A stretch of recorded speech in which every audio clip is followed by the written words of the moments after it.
Jadi sejarah Putri Cempo atau TPA itu katanya sih tahun 85. Jadi awal pembuangan pertama itu tahun 85. Jadi seumuran saya 85.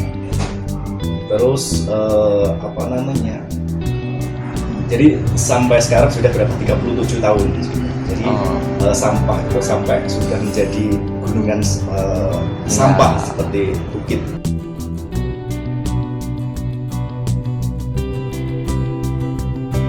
Kenapa dipilih lokasi ini sama kok bisa berdiri gitu Pak? Kalau itu saya kurang paham ya. Karena waktu itu saya belum lahir juga, mungkin sebaya saya juga TPA dibuat sini tahun 85, saya baru lahir.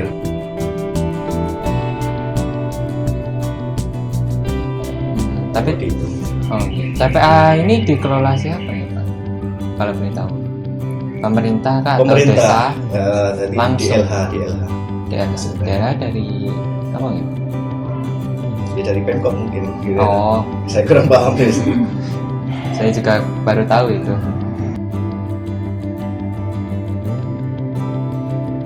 Bagaimana interaksi yang terjalin antara mungkin masyarakat lokal dengan itu dari pihak-pihak dari DLH atau orang-orang yang mengantar sampah itu, apakah ada interaksi atau tidak ada interaksi begitu Pak? Kalau dari masyarakat sini mungkin kalau secara komunikasi, maksudnya intens berkomunikasi tiap hari itu enggak ya, karena tugasnya para driver dan juga petugas sampah kan tugasnya hanya membuang sampah yang dari area Solo dibuang ke TPA. Jadi kalau komunikasi tiap hari itu enggak ada. Jadi dari masyarakat ke para petugas kebersihan. Tapi kalau pemulungnya itu sendiri mungkin ada interaksi ya. Kalau di Jatirejo itu memang sebagian besar itu bermata pencarian mengandalkan dari hasil pulung. Nggak semuanya, tapi sebagian besar itu pemulung. Tapi ada juga yang dari luar wilayah Jatirejo, misalkan ada yang Randusari itu ada di timur kampung ini. Kemudian untuk yang pemulung di luar desa di sini itu bermukimnya mungkin ikut menetap di sini atau dari luar terus kayak melaju ke daerah sini gitu untuk memulung gitu Pak? Kalau yang dekat-dekat, misalkan kalau wilayah Karanganyar, tapi Karanganyar bagian sini ya, jadi dekat area sini juga, tapi cuma beda wilayah, Karanganyar itu pasti pulang. Itu kan ini berarti kan dekat secara langsung dengan TPA Putri Cempo. Iya. Nah, mungkin dari Pak RT atau jajaran dari desa Jatirejo ini bagaimana menciptakan suasana permukiman yang tetap nyaman, tetap intinya memberikan kenyamanan untuk warganya gitu. Meskipun kan pasti diketahui kalau dekat dengan TPA kan pasti ada seperti mohon maaf sebelumnya kayak seperti tercium bau sampah yang seperti itu Pak contohnya. Baik. Memang area paling dekat sampah itu sebenarnya di RT 03. Kalau sini kan tengah-tengah, tapi dampaknya besar juga dari dampak dari TPA itu sendiri. Pasti tidak dipungkiri bau yang menyengat, bau anyir atau bau yang tidak kurang sedap untuk dihirup. Lalu kemudian sampah-sampah yang berserakan, jadi itu menambah kesan kotor dari lingkungan itu sendiri. Tapi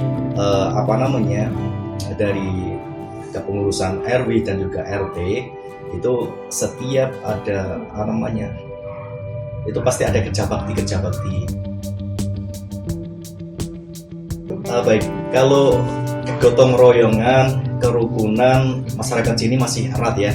Jadi di sini sangat mengutamakan tentang kerukunan dan juga gotong royongan.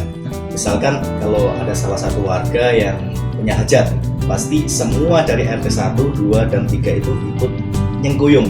Jadi bareng-bareng bekerja sama, walaupun yang punya hajat itu misalkan di RT 02 Jadi di RT 03, RT 01 itu semuanya warga ikut bergotong royong semaksimal mungkin sampai hajatan itu selesai dengan lancar. Kemudian kan tadi dikatakan pasti ada terdapat bau menyengat dari sampah. Nah, itu mungkin apakah ada kayak seperti semacam protes dari warga masyarakat atau mereka itu sudah memaklumi gitu Pak? Kalau itu hal wajar karena berdekatan dengan Putri Jempol begitu. Kalau bau terus lingkungan yang kotor sebenarnya itu sudah menjadi makanan sehari-hari bagi warga di kampung ini.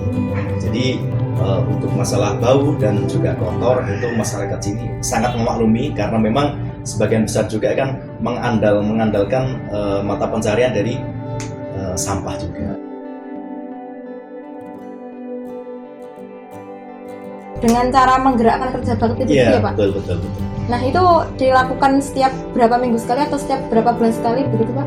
Tergantung kalau misalkan itu perlu dikerjabaktikan. Nanti setiap rapat itu kan ada rapat rutin 1 bulan sekali.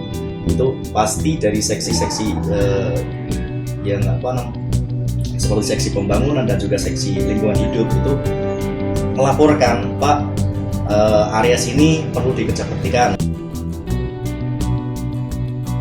Apakah pekerjaan di warga sini itu berhubungan dengan pengelolaan sampah gitu, atau apakah ada pekerjaan lain? Oh gitu ya. Sebenarnya kompleks ya kalau masalah profesi ya. Kalau profesi banyak sekali. Mungkin ada yang driver, ada juga yang kerja bangunan, ada juga yang kerja pabrik. Tapi sebagian besar itu mengandalkan ekonomi dari pemulung seperti itu. Ya untuk penghasilannya itu sudah membuat warga tercukupi atau belum menurut? Kalau masalah cukup itu relatif ya. Yang dari pantauan kami itu dari kesejahteraan misalkan warga sini itu belum ada yang istilahnya ada penyakit bosan lapar atau juga kekurangan makanan seperti itu. Jadi kalau masalah ekonomi kami rasa cukup ya, warga sini tidak istilahnya bukan di bawah garis kemiskinan tapi sudah agak lumayan lah kalau untuk makan dan lain sebagainya sudah cukup. Kan di sini kan sebenarnya tempat pembuangan akhir dari sampah-sampah dari warga kan. Iya. Nah, itu bagaimana cara pengelolaan sampah yang dilakukan di sana prosesnya? Armada yang masuk itu biasanya ada 8 sampai 10 per gelombang, jadi mengantri. Jadi 8 jeda nunggu antrian yang dari sana, terus dan seterusnya begitu. Terus nanti armada itu nanti langsung membuang sampah itu di sana. Jadi sampah-sampah yang diturunkan dari armada itu langsung disorong ke pinggir sampah itu. Jadi area itu kan ada ada bukit seperti ada bukit sampah gitu ya. Jadi di tengah jalan itu armada dari Solo itu menurunkan sampahnya lalu disorong. Untuk perhariannya kira-kira ada berapa angkutan sampah yang masuk ke dalam keberhasilan itu Pak pembuangan? Kalau persisnya saya kurang tahu ya, tapi kalau armada itu puluhan, jadi banyak sekali, intinya banyak sekali. Tapi kalau lebih spesifik berapa per hari itu bisa ditanyakan ke petugas yang ada di timbangan. Jadi kayak untuk sampah gitu kalau ditumpuk itu misalkan apa bisa diolah jadi barang-barang yang bisa dijual atau gimana gitu nggak Pak?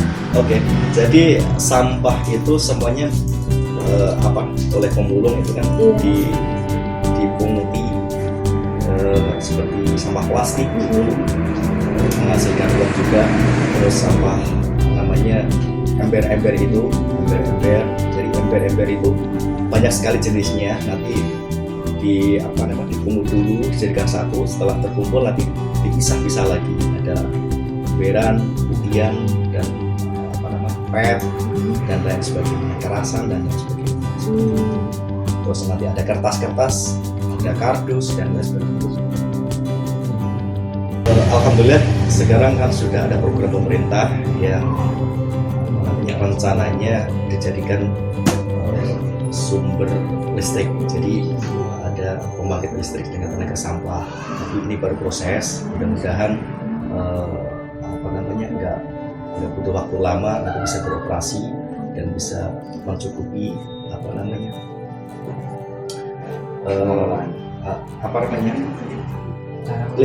listriknya itu bisa didistribusikan ke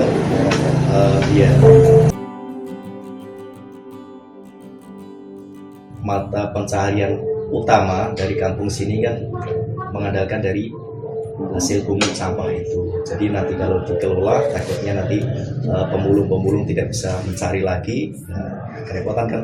Sedangkan skill pengalaman bekerja itu kurang kalau sini. Jadi sudah terbiasa menurut sampah.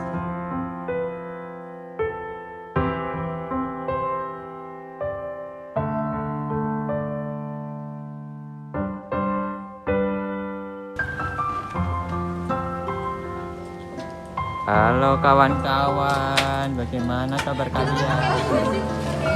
Ini wajah-wajah yang sudah kelelahan gara-gara tadi wawancara. Boleh direkam nggak gitu aktivitasnya? Oke. Boleh. Oke. Mau? Ya udah. Dari mana?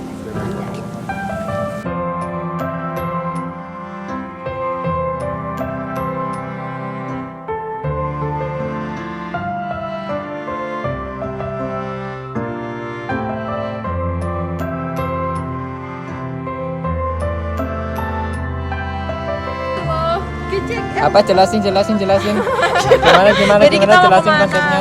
Guys, kita sekarang mau ke tempat TPA Putri Cempo. ayo ikutin. Anjing. Apa?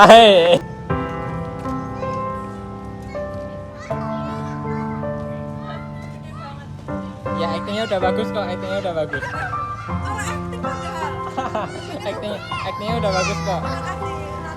Iya, bagus. Nah, kita lagi di TPA Putri Cempo. Di sini kondisinya panas ya, sore hari. Udah, segitu aja sama kelompok-kelompok yang lain. Berlima. Jadi ya udah, habis itu ini udah nge-tag video, tinggal ya bismillah aja ngeditnya bagus. Udah, see you.